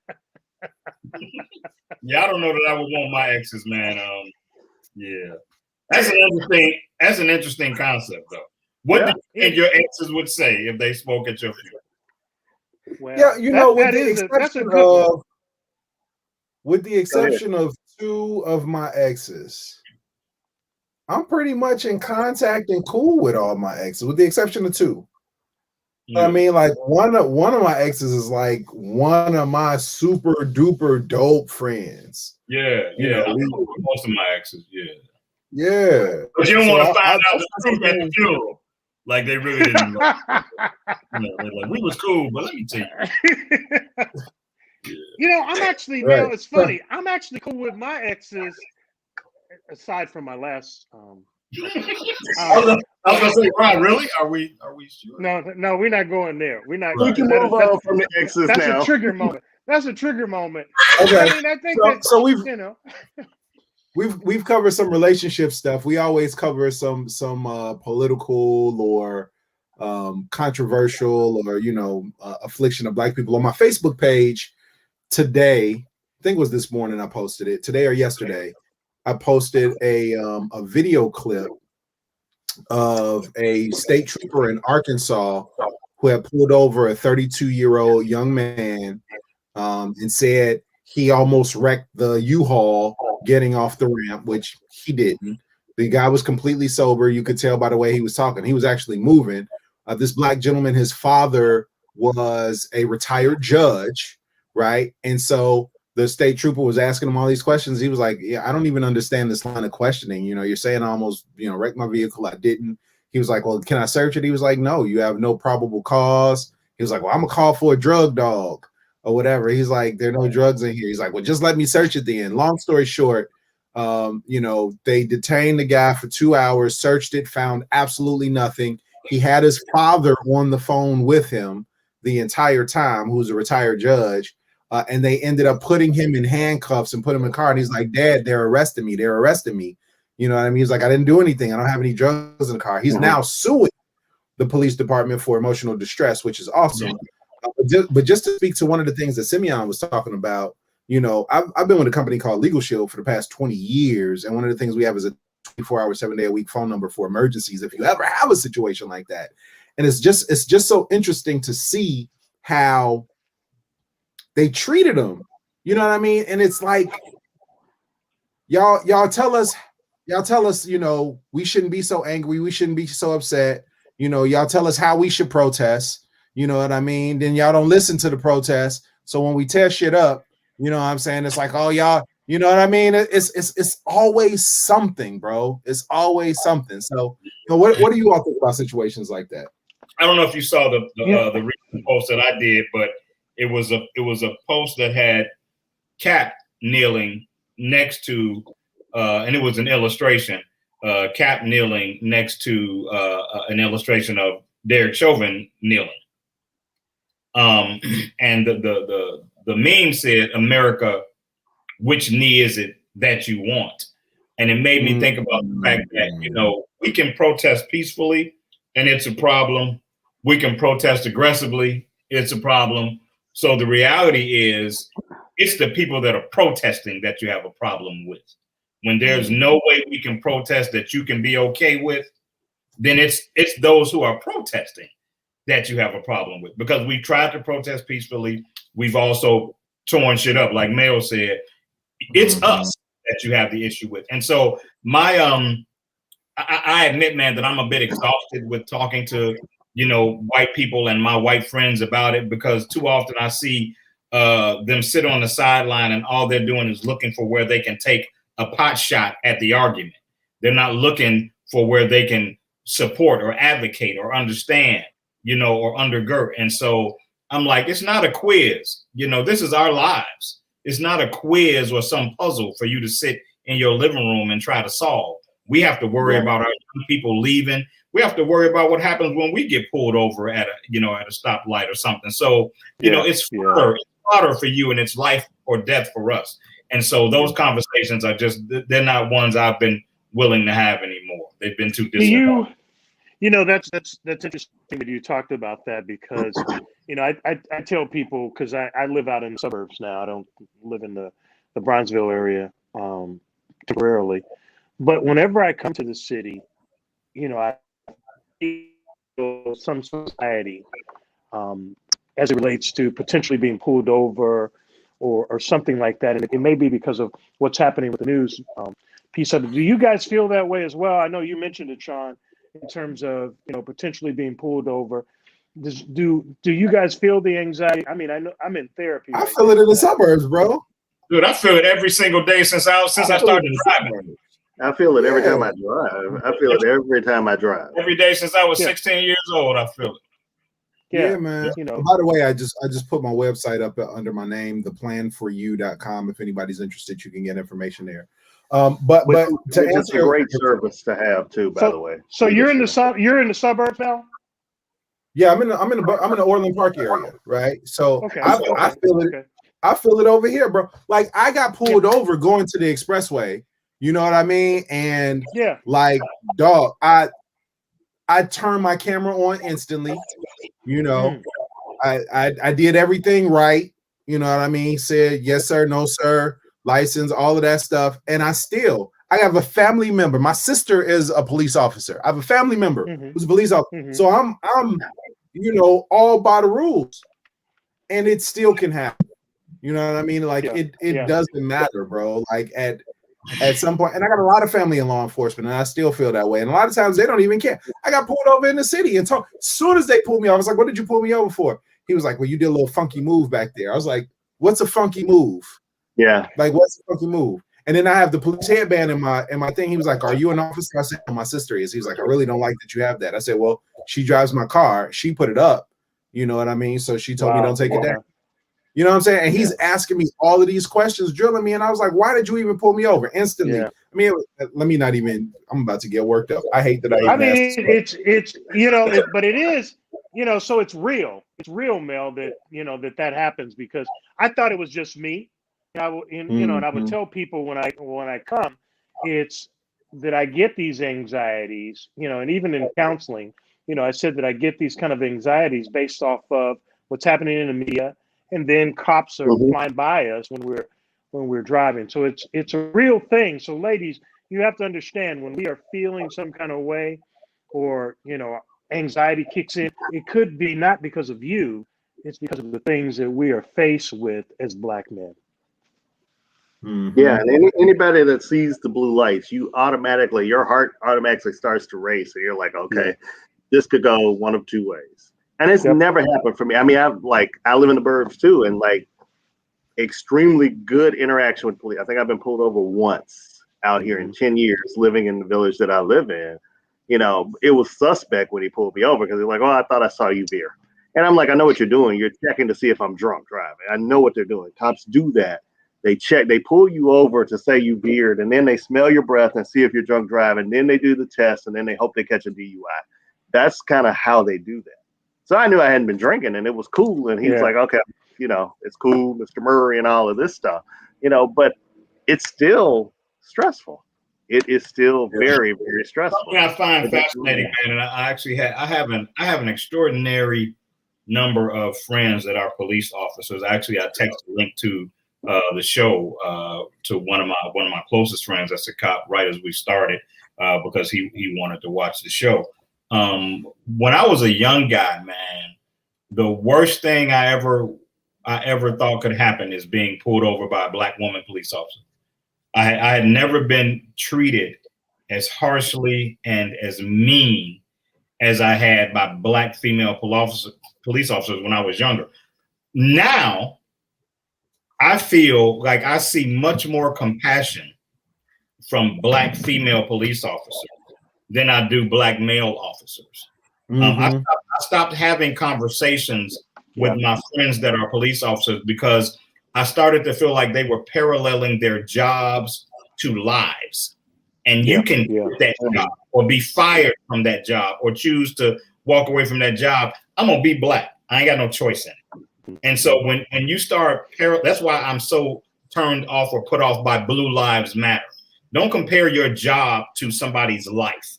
That's apples and oranges that you're doing. And so I ended up having a conversation with a good friend of mine who's a Black female police officer. And she was telling me that, you know, she understood why things had changed like that. She was like, the temperament has changed. You know, the female cops no longer feel the same need to compete and intimidate and all that stuff.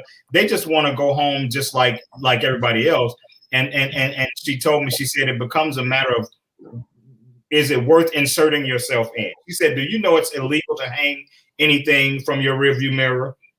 And I got, you know, Noopy stuff hanging from my rearview mirror now. She's like, any cop can pull you over for that. You know, is it worth it? Is it worth pulling you over and something stupid happening because of that? And so I think when you have that cowboy mentality, you have a lot of people who are more willing to do that. Whereas some people are like, look, this is my job. I want to do it satisfactorily and I want to go home. And nobody has to die for me to do that. Like the whole situation where the girl is talking about, she thought it was her taser.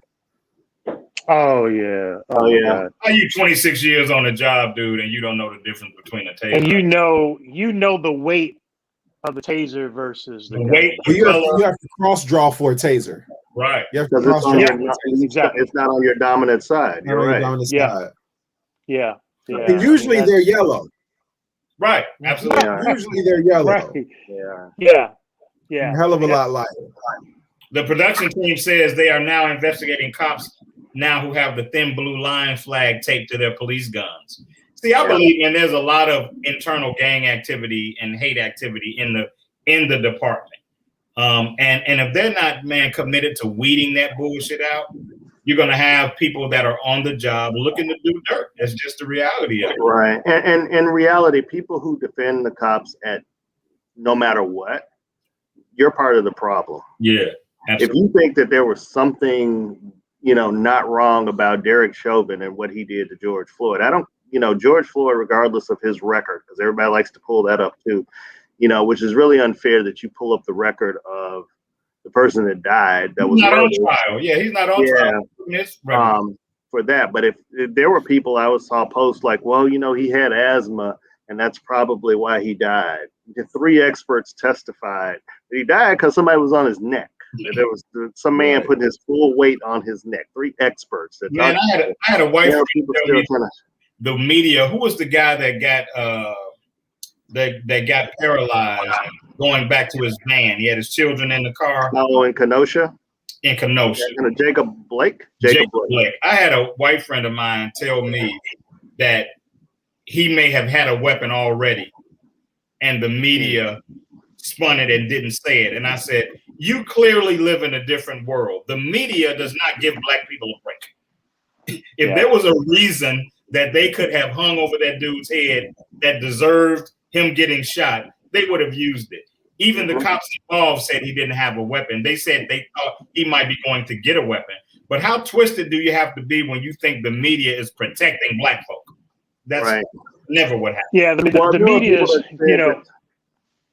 Go ahead, Rob. I was just going to say this real quick. You know, we have to be very careful about the media piece of it. The media does not report positive stories, particularly about, you know, African Americans. And there's always 2 sides to that story.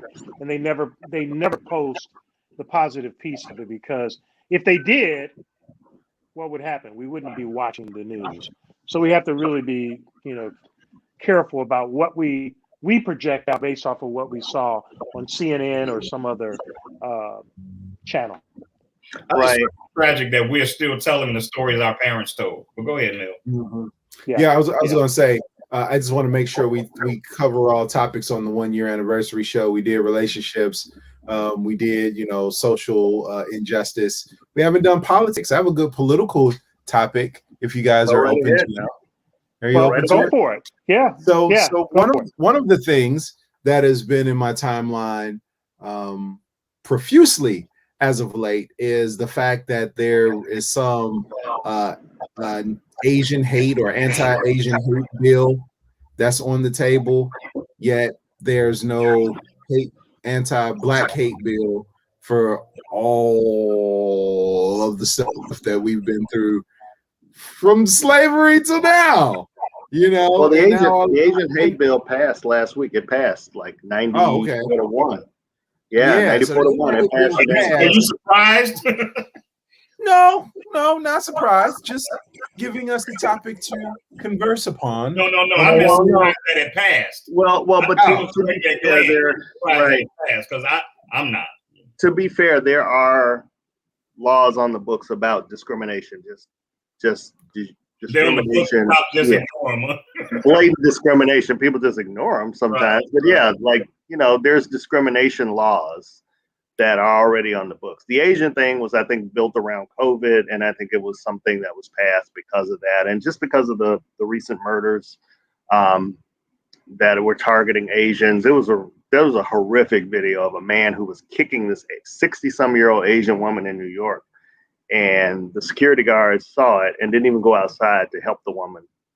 They just kind of let the team. Glenn, is there a law?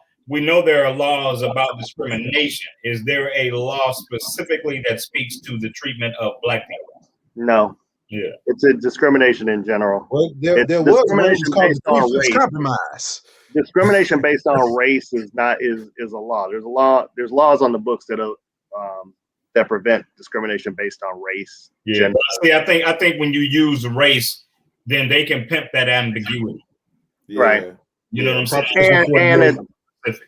And then you have to prove it, and there's a lot of that too. I heard a great interview from I think it was Byron Allen, which talked about that, and how do you prove discrimination if somebody is handing you, even if it's a crumb, they're handing you something so they can go back and say, well, we spent a few dollars on advertising for this company. We didn't really discriminate. We gave them something, but there's the systemic racism, and you get into that and really being able to prove that. Yeah, my friend says there needs to be an African American hate bill, and I totally agree with that. I think it needs to be specific, and I think it needs to be aggressive. But again, I think it needs to be specific. Yeah, but I think there's so many other things to tackle right now. Voting rights is so important right now because there's like 40 different bills in 40 different states to try to limit voting rights, and that indirectly targets African Americans. It targets Hispanics. It targets the people who weren't normally a voting bloc until the last couple of years. Yeah. So I think it's so important to go after those, and that's going to be a hard lift for Congress to get anything passed to block those bills. I mean, the Georgia bill has already been passed.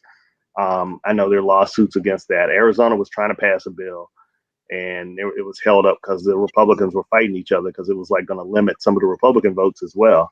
So, I mean, there's some blatant laws that are coming that people are trying to limit the voting rights. Man, those are the things. That's the priority.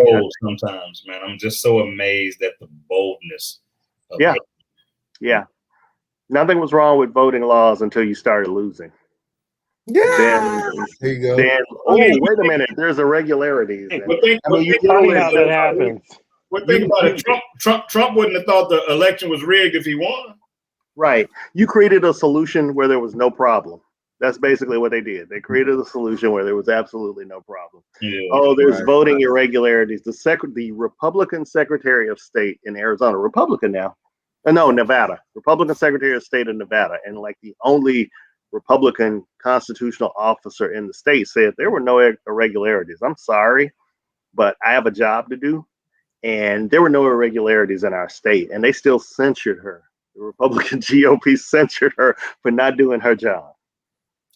It's like, instead of saying, wow, you're the only one left because everybody else is a Democrat now, we need to figure out how you did this. How did you get elected? We actually are going to come after you because we don't think you did your job and found a lie, supported the lie that was told. And that's basically what they're doing. They're basing laws on a lie. Yeah. So it's an amazing time. So 2022, everybody go vote. Don't hang at home because it's not a presidential election, because that's one of the big things that we do. We see a huge drop off in the number of people that vote, the percentage of people that turn out to vote. It is so important in 2022 to vote because it's going to change a lot of the course of the country in terms of the Senate, in terms of House of Representatives and things like that. So if you fall off, now every election is important. And I guess that's one thing, from an African-American standpoint, we need to understand every election is important, because with every election, people are trying to chip away at your rights in some way, shape, or form. Yeah. So you're not going to vote for your alderman, your mayor, your state rep, your state senator, your U.S. senator means as much as voting for the president.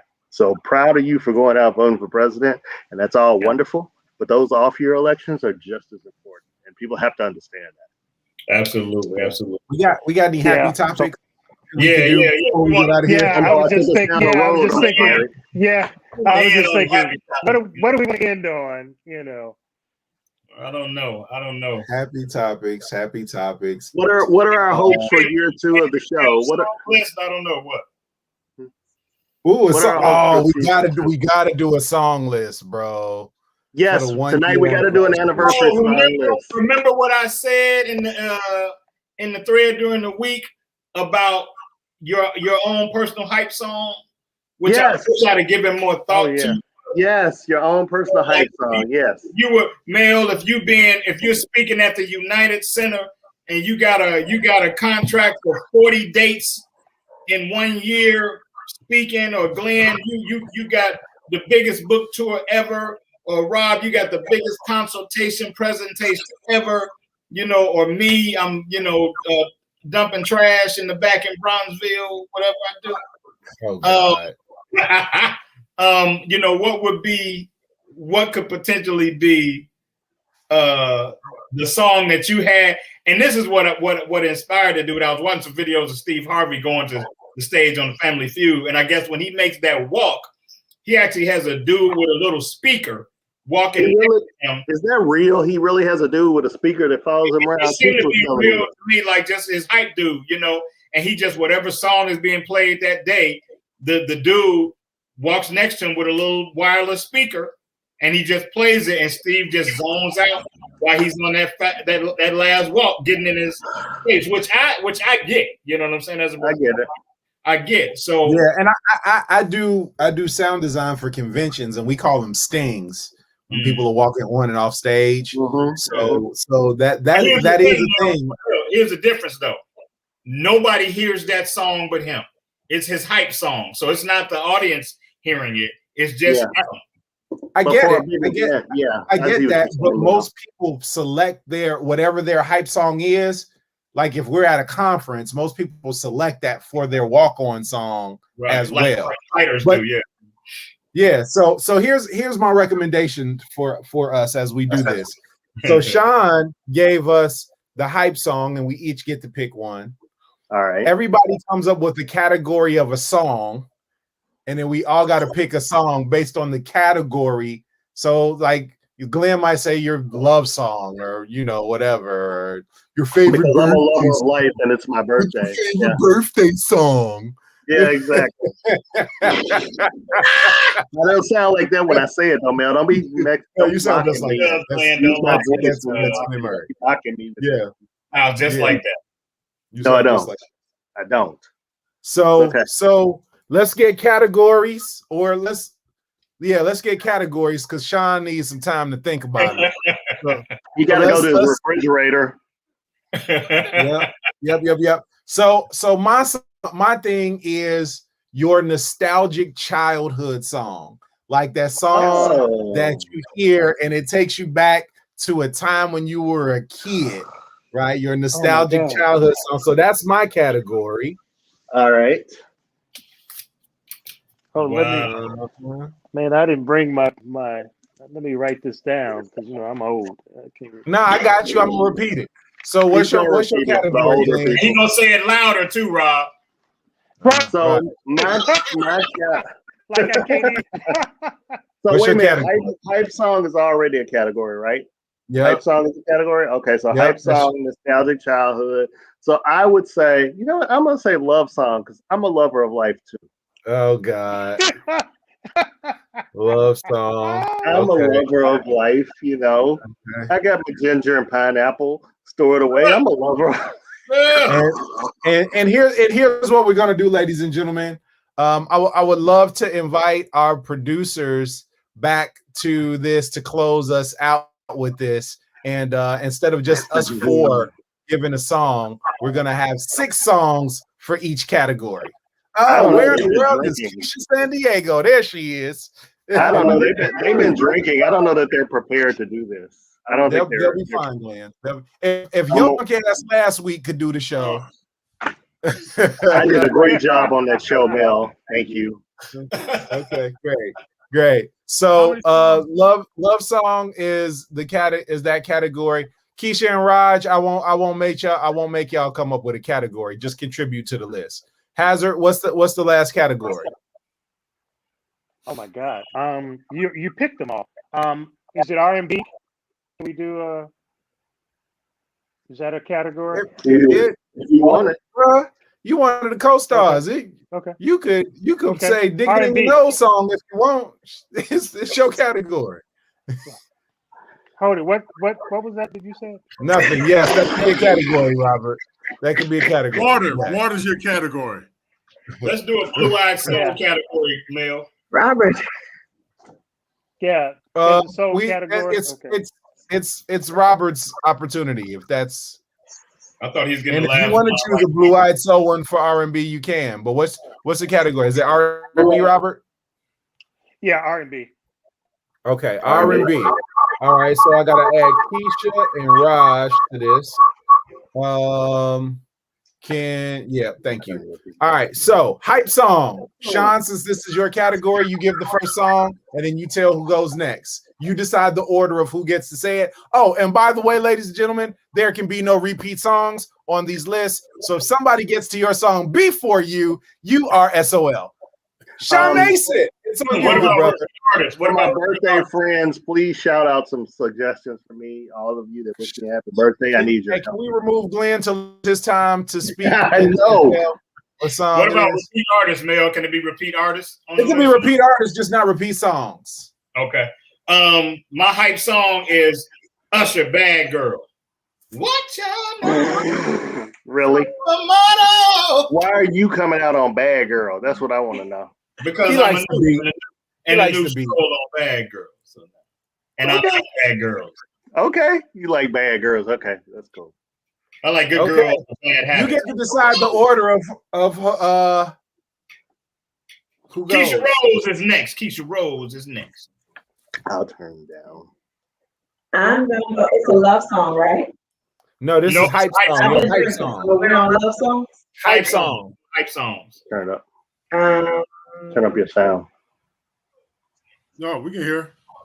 Okay, so love songs, right? No, would you tell me hype songs?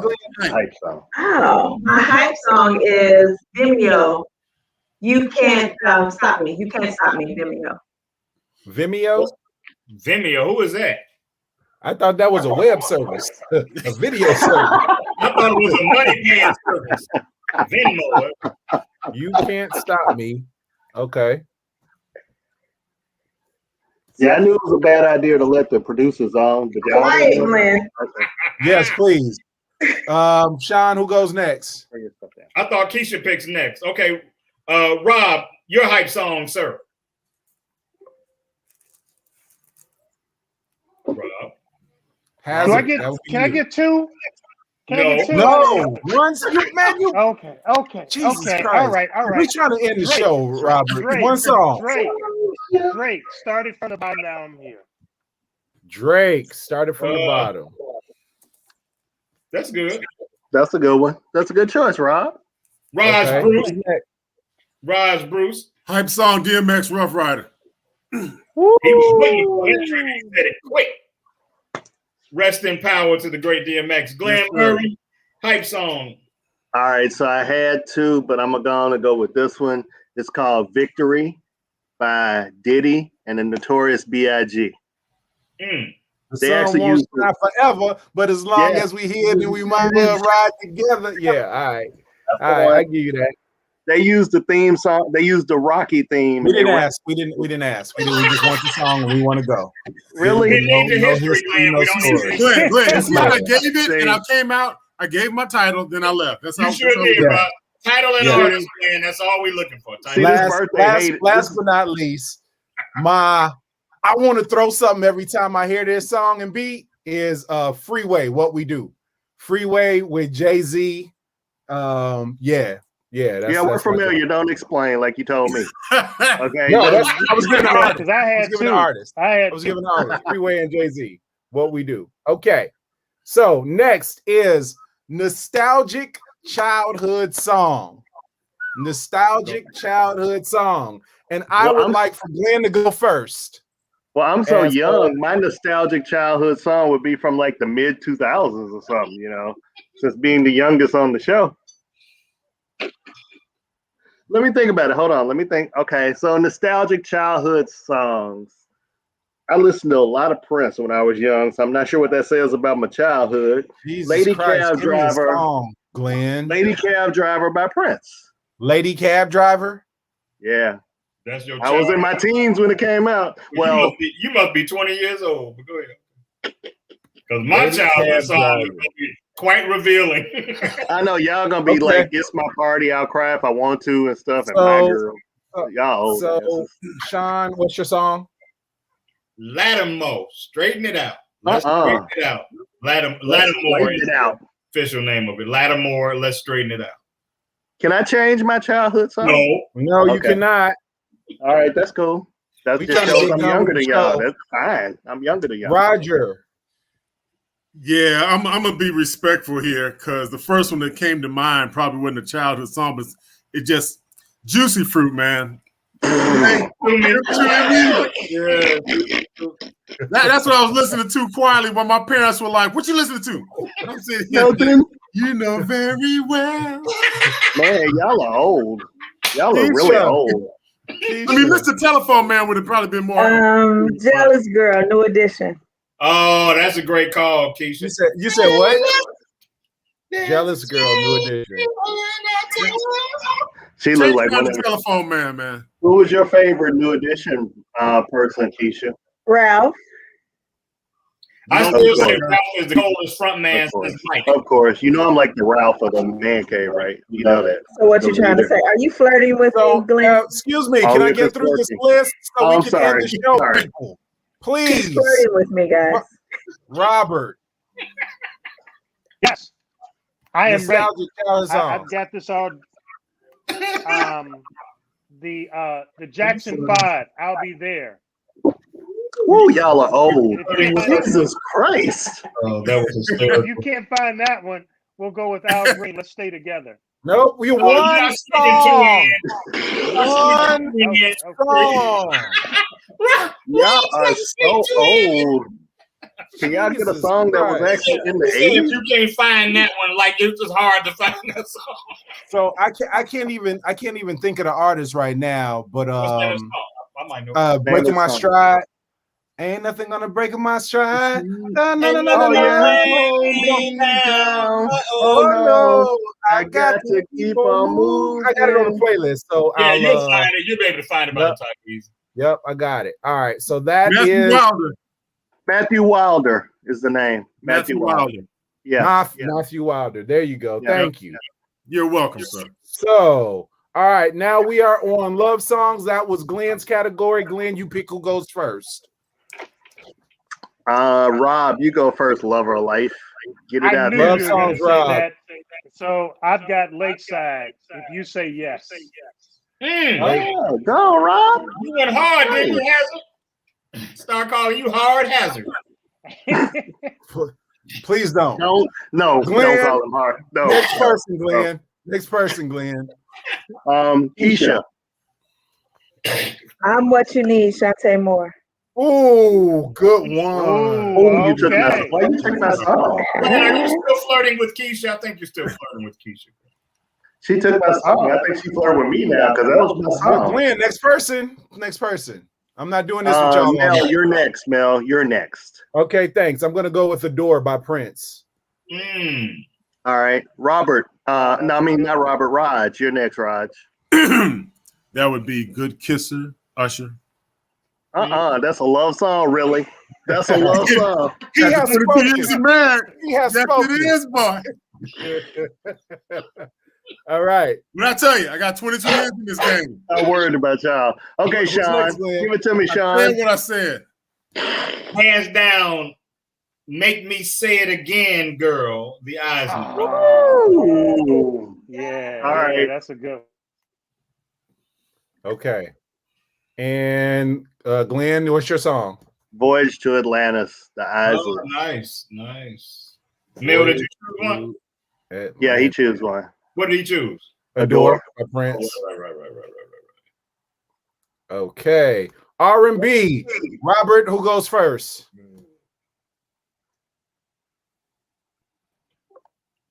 Let's see who hold it. R&B. Let's see who goes first. Roger. House is Not a Home, Luther.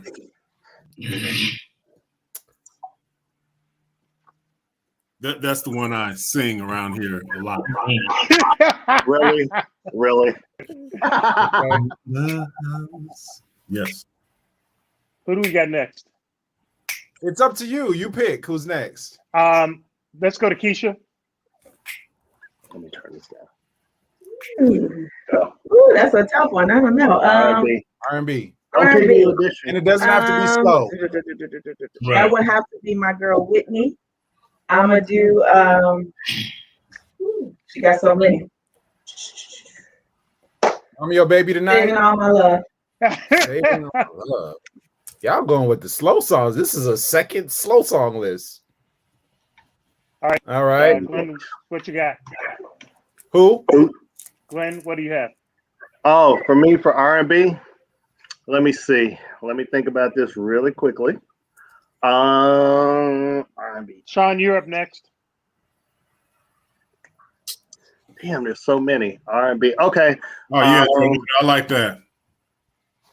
September. Earth, Wind, and Fire. The letter said Orange Juice Jones.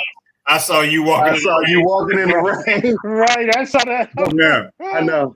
Don't Yeah, laugh apology tonight. I apology. That's right. I miss you so much. I followed you. Today. Close your mouth. Before I go to Shawn, Mel, what do you have for this category? Oh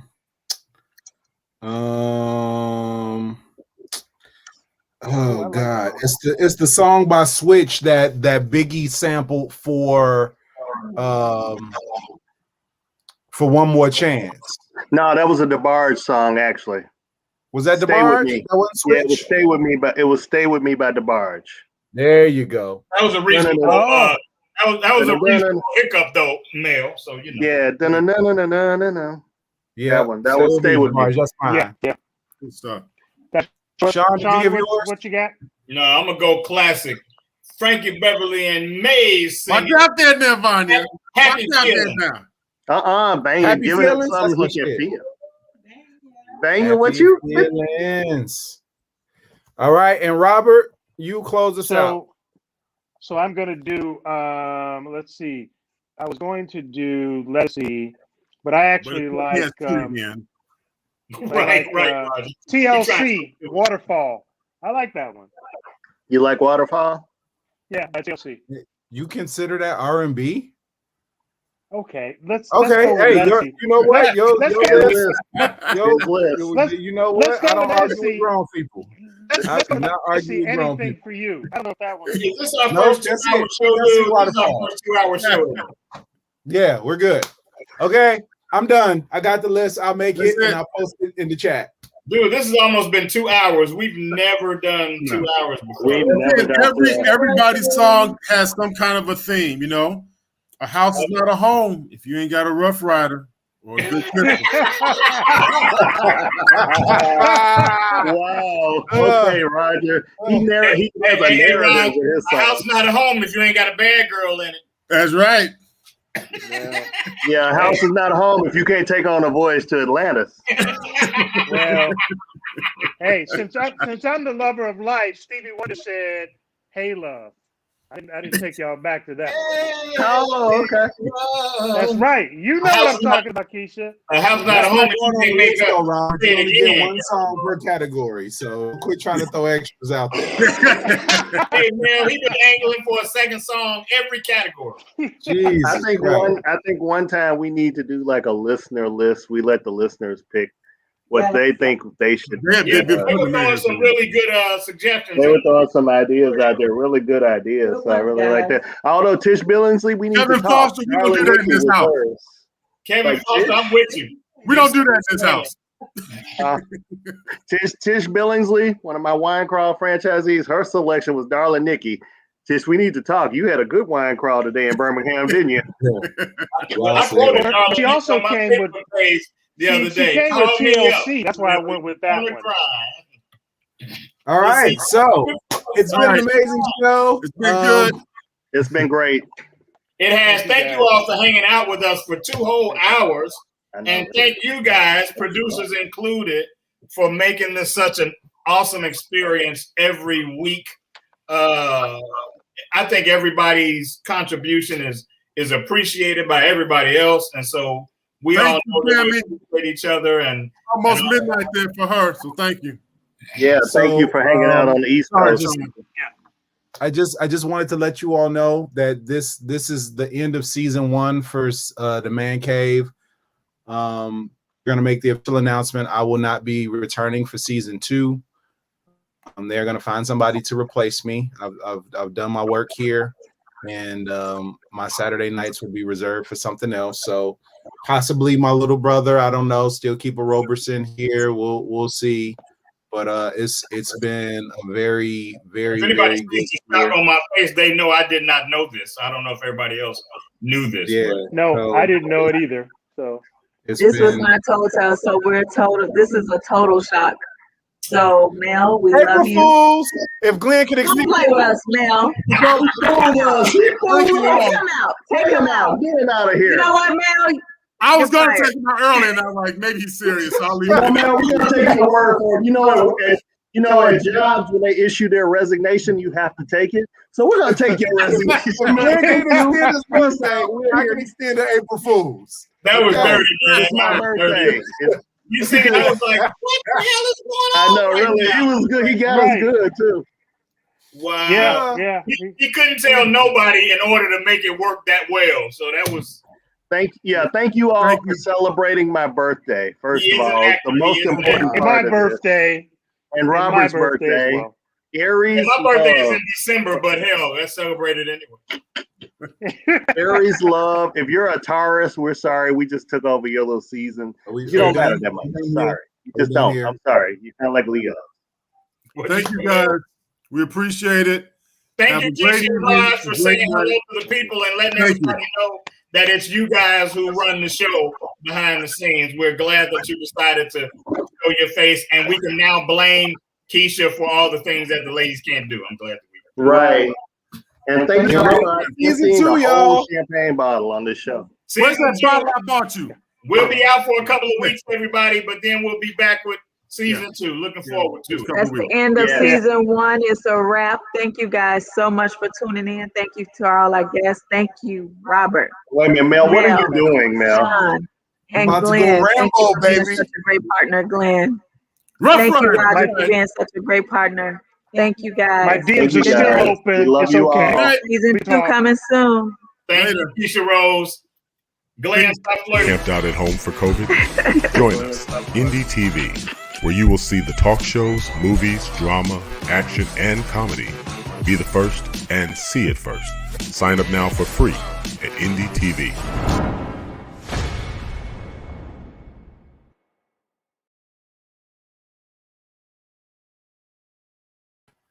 Hi, I just wanted to take this time to say thank you for watching. It really is all about me. I am the star of the show. I'm the brains behind the show. And as you can see, I control it all. But thank you. We appreciate you. God bless.